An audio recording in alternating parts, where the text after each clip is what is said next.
Hello అండి, good morning. మిత్రులకు శుభోదయం. ఎలా ఉన్నారు? సో నిన్న నేను వీడియో పెట్టలేకపోయినాను, కొంచెం బిజీ ఉండడం వల్ల. సో ఇవాళ వచ్చేసి టాపిక్లోకి వెళ్దాం. సో మనకు తెలుసు, ఇప్పుడు ఆ, మనకు ఆంధ్రప్రదేశ్లో వైసీపీ టీడీపీ మధ్య పెద్ద రచ్చ నడుస్తోంది. సో దీనికి ఫస్ట్ టాపిక్, మూలం ఎక్కడో మొదలు పెడదాం. సో ఈ మన తిరుపతి లడ్డు గురించి, అసలు మిల్క్ అనే ప్రోడక్ట్ వాడలేదు, నెయ్యి అనేది వాడలేదు. ఇది జంతువుల కొవ్వు నుంచి, ఎస్పెషల్లీ పంది, ఆ, ఆవు, మిగతా జంతువుల కొవ్వుతోనే వాళ్ళు నెయ్యిని సరఫరా చేస్తారని టీడీపీ వాళ్ళు. అది లేదు, ఏదో కొన్ని కెమికల్స్ అడిషనల్గా వాళ్ళు డైరీ వాళ్ళు యాడ్ చేసినారు తప్పితే కృత్రిమంగా ఏమీ చేసింది కాదని వైసీపీ వాళ్ళు వాదోపవాదాలు జరుగుతున్నాయి. దీంట్లో మనకు సిబిఐ రిపోర్ట్ ఒకటి ఇచ్చింది.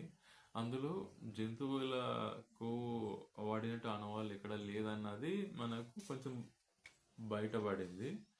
సో దీనికి టీడీపీ వాళ్ళు మొత్తం ప్రతి నియోజకవర్గంలో తిరుమల లడ్డు కొవ్వు నెయ్యితో కలుషితమైందని పోస్టర్లు పెట్టడము, అది అంబాటి రాంబాబు నియోజకవర్గంలో చూడడము, దాన్ని ఆయన వ్యతిరేకించడము, దాన్ని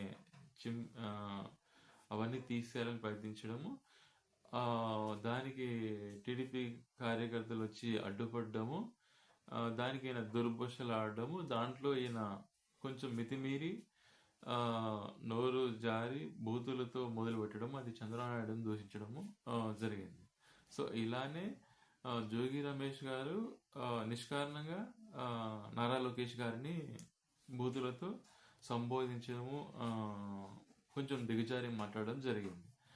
దీనితో టీడీపీ కార్యకర్తలు, టీడీపీ సింపథైజర్స్ కొంచెం ఆవేశంతో హద్దులు దాటి మా చట్టాలను అతిక్రమించి పెట్రోల్ బాంబులు వాడేదాకా తీసుకెళ్ళి మొత్తం మన అంబాటి రాంబాబు గారి ఇల్లు నేలమట్టం చేయడము, తగలబెట్టడము, అలాగే జోగి రమేష్ వాళ్ళ ఇల్లు నేలమట్టం చేయడము, తగలబెట్టడము జరిగింది. మనకు ముందు చూసుకున్నట్లయితే కూడా వైసీపీ హయాంలో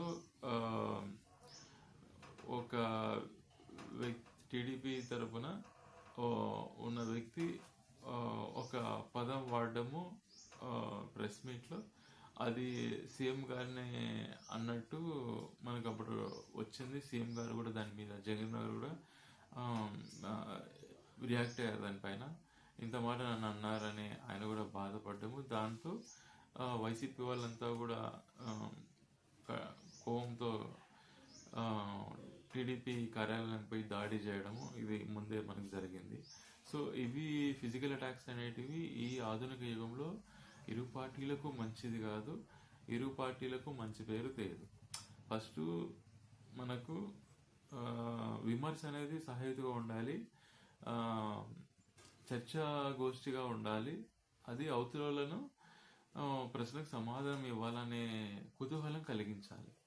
గలీజ్గా దుర్భాషలాడి ఫిజికల్ అటాక్స్ దిగి దీన్ని తీసుకుంటే ఇది ఎంతవరకు సబబు?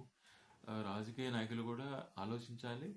వాళ్ళొక లైన్ ఆఫ్ కంట్రోల్ పెట్టుకొని, మనము విమర్శ ఉండాలి, ప్రతి విమర్శ ఉండాలి, నిలదీయాలి. ముందు మనకు రాజశేఖర ప్రభుత్వం, ఎన్టీఆర్ ప్రభుత్వం, దీంట్లో మనకు ఇల్లు ముట్టడిలు, రైలు రోకో, మన కలెక్టర్ భవన్ ముట్టడి ఇలా ఉన్నాయి, కానీ అది ఒక ప్రజాస్వామ్యం ప్రతిబింబిస్తుంది. అలా మనము గాంధీయ మార్గంలో మన నిరసన తెలియజేయాలి, కానీ ఇలా ఇండ్ల మీదకి వెళ్ళి తగలబెట్టడం అనేది ఎంతవరకు సబబు అండి? రేపు వైసీపీ వాళ్ళు వస్తే వాళ్ళు కూడా చేరని గ్యారెంటీ అయింది, వాళ్ళు ఆల్రెడీ చేస్తారు కదా. సో ఇట్లా ఒకరి మీద ఒకరు దాడులు తెగబడితే ఇది ఎంతవరకు రాజకీయం అంటారు? రేపు ప్రజలు ఒక భయాందోళన పరిస్థితుల్లోకి వెళ్ళిపోతారు. మన రాష్ట్రం కూడా ఒక బీహార్ లాగా తయారవుతుంది. సో దీంట్లో జగన్మోహన్ రెడ్డి గారు, చంద్రబాబు గారు ఆలోచించాలి. ఆ కార్యకర్తలకు దిశానిర్దేశం చేయాలి. ఫిజికల్ అటాక్స్ మంచివి కాదు. అవతల పర్సనల్ అటాక్స్, దిగజారి మాట్లాడటము, ఆ, ఆ, కొంచెం భాష కూడా మార్చుకోవాలని ఇరు నేతలు వాళ్ళ కార్యకర్తలకు సమయం పాటించాలని సూచించాలి. వాళ్ళను కంట్రోల్లో పెట్టాలి. ప్రజాస్వామ్యం వైపు తీసుకెళ్లాలని ఇద్దరు నేతలు కూడా ఇలా ప్రవర్తిస్తారు. ఆంధ్ర రాష్ట్రంలో రాజకీయాలు మెరుగుపడతాయని ఆశిద్దాం.